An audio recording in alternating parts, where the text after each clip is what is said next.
because he was been tough. You know, I think people are going to start seeing fruits down the road. I really do. It's a wholeness to a generation of guys that you know growing up, watching them play.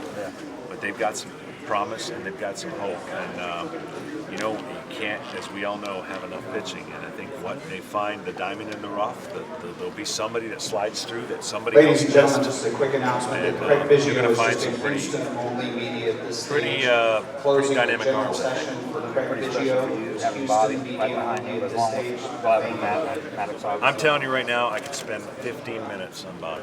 There's not enough time to thank him and the admiration and respect I have for him. I think it goes without saying, nobody in the history of the game has been affected like I have by a dual role person. As a general manager that got me over here, a manager that stuck with me in the worst of times in a 2-11 season when everyone else wanted me down and in the bullpen. You think about that one little decision of not sticking with me and how everything would have shifted. His ability to know his players, his personalities, and know what makes them tick made him unique and stand above the rest. And look, I make no bones about it. No chance I got a 20-year career with Atlanta. I would have been somewhere else had it not been for Bob. You go to, you talk about the three most important phone calls. That fourth, or maybe the most important decision was after that 2001 season where you could have gone to the Yankees.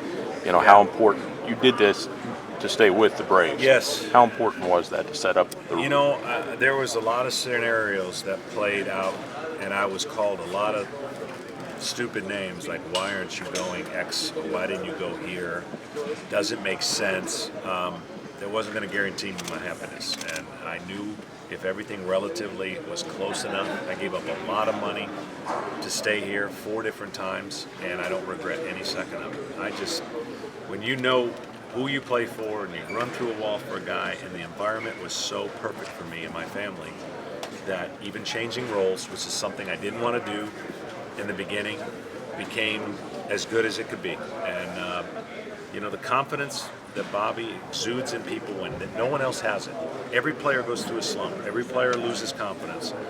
And when your manager somehow instills that in you, you look at him, you're like, are you crazy?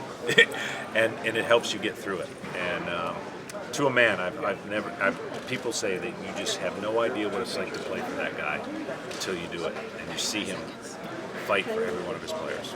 John, how would you describe your transition going from being the guy who was in the action to be the guy analyzing it?